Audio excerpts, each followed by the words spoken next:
So we are doing a long distance drive in the Jimny. Basically, as everyone says online, when you go about 120 and over 120 and you've got the stock suspension, you definitely feel it. The nice thing about this vehicle is it's got cruise control. So as you can see on my dashboard, I've got the cruise control on, and all I need to do to activate it is I'll just pull down on this knob over here and I've let go of everything. So I've let go and it'll keep going at that speed. You can increase it. It doesn't have a digital dial showing the speed you're increasing it to. You just sort of go by a guess. And if you press brake, the cruise control switches off and you can continue accelerating, or you can press the cancel over here. And apart from that, I would say the ideal speed in the Jimny is about 110 kilometers per hour. We've put a full tank of fuel.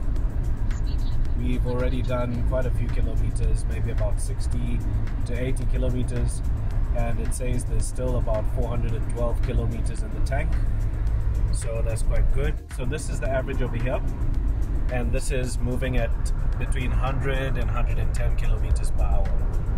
So this is the Jimny, and this is the first long distance journey we're doing.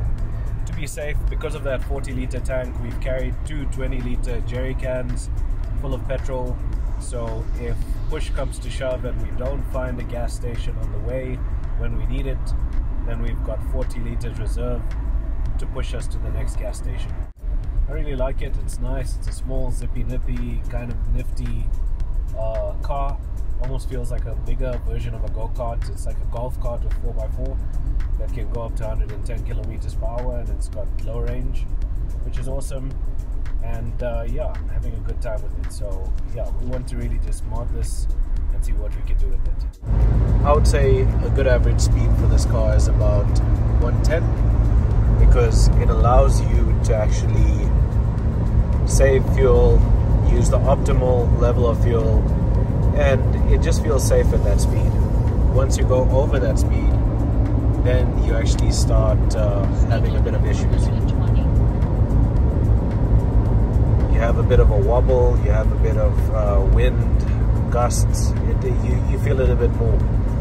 But I would say from what we've measured so far, for maximum economy in this vehicle, 110 is the speed.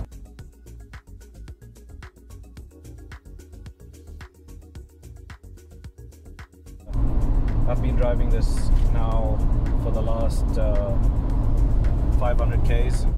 Basically, so far it's been a good experience. One thing I am struggling to do is get used to how small the car is. I've actually told my colleague who's riding with me quite a few times that this car is very small, you know, and it takes some getting used to. However, it's got its own feel, and it's in its own world. I'll show you the range. 486 to 500 if you're actually driving it light. 500 kilometers, that is, if you're driving it light. But if you're driving it very heavy, then obviously that will reduce. And also, if you put mods on the car, if you load the car up with a lot of weight, obviously you're going to use a lot more fuel. So we're going to just turn on the wipers. The roads are a bit wet. I assume it rained here. And yeah, it's been a good trip so far. Our next stop is in about an hour and 17 minutes, and we're going to sleep in that town and then continue the journey tomorrow early in the morning. So it's been a good day, it's been a good push, and yeah, so far it's managing to do what it needs to do.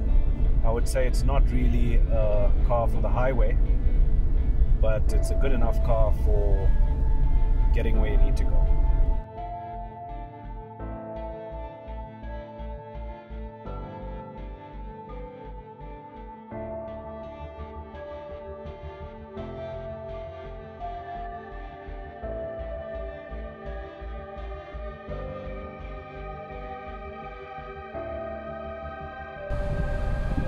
Okay, so it's not fully dark, but I just wanted to show you the performance of the lights. This is quite nice.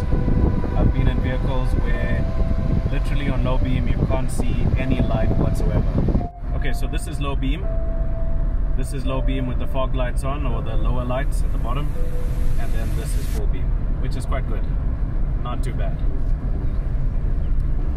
And even just on low beam you can drive like this and it's good enough, but for more visibility right here it's quite nice. And the lights actually shine out, so you see quite when you're turning, you actually see nicely around the corner.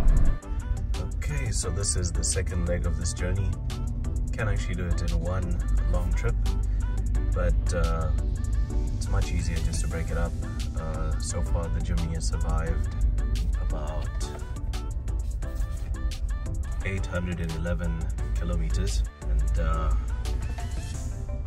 how much do we have in range? Bear right, then bear left. That's the GPS. We've got 347 still in range. We've been filling up everywhere we get a spot, and it's been an awesome journey. And the way the lights are, I wouldn't say there's a need for spotlights on this car.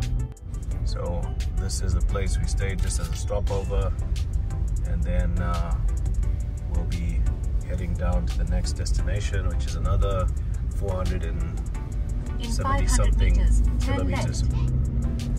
And then we reach the destination, and the Jimny would have made it. So I'm just going to show you that it's not too bad actually. It's actually quite a nice car out the box. Yes, the safety might not be the best, but in terms of a car, you're getting quite good value for your money. It's currently about 10 degrees right here in this place, and it's been a good trip so far.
Okay, so we've just passed Craddock, filled up over here again, and now it's just a short while until Port Elizabeth. It's been a very nice drive, very nice for people who are looking for adventure. One thing that, one question I always get asked at the gas stations is, how much does this consume in terms of fuel? And from what I'm seeing, I'm just taking the average consumption over here, and I'm just looking at something off my mind. It's about maybe 5.9 per 100 kilometers, which is not bad for the size of the engine. Maybe some people would want it a bit less than that. For me, that's not bad because I come from bigger vehicles. And yeah, this vehicle is actually quite nice. It's a nifty little SUV, and what I've noticed is it actually attracts a bit of attention. Quite a nice car. Maybe it's just this color that I chose, but it's awesome.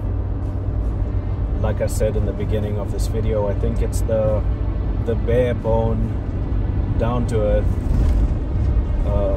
standard vehicle feeling that actually appeals to people with this car, because with this car you feel like you're more in touch with what's going on outside. It doesn't feel like you're driving around in an iPad or, you know, some overcomplicated machine. And look, those machines have their place, and oftentimes the people who buy this kind of car is someone like me who's already got a main vehicle, but this is just a vehicle that I want to mod, that I want to work on, and it's quite nice. So yeah, this is us leaving Craddock and heading down to Port Elizabeth.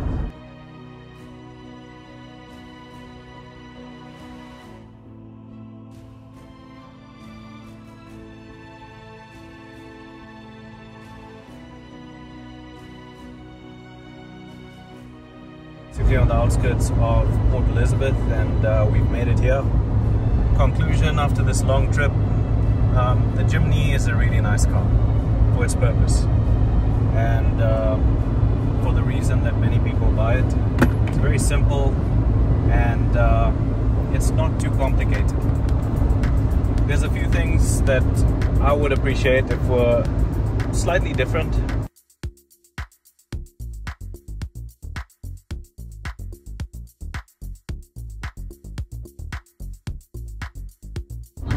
However, it's been a decent trip, hasn't been that hard, been easy to overtake, and right now I'm on a dual carriageway into Port Elizabeth, and I'm literally on cruise control, just letting the car do all the work and controlling, overseeing what it's doing. There's quite a bit of wind over here, so this would be an example of some of the wind that you would face. It's a bit of buffeting. For me, this is not so bad. It's actually, you can live with it. So this was the Jimny on a long distance trip, and it's been a nice ride.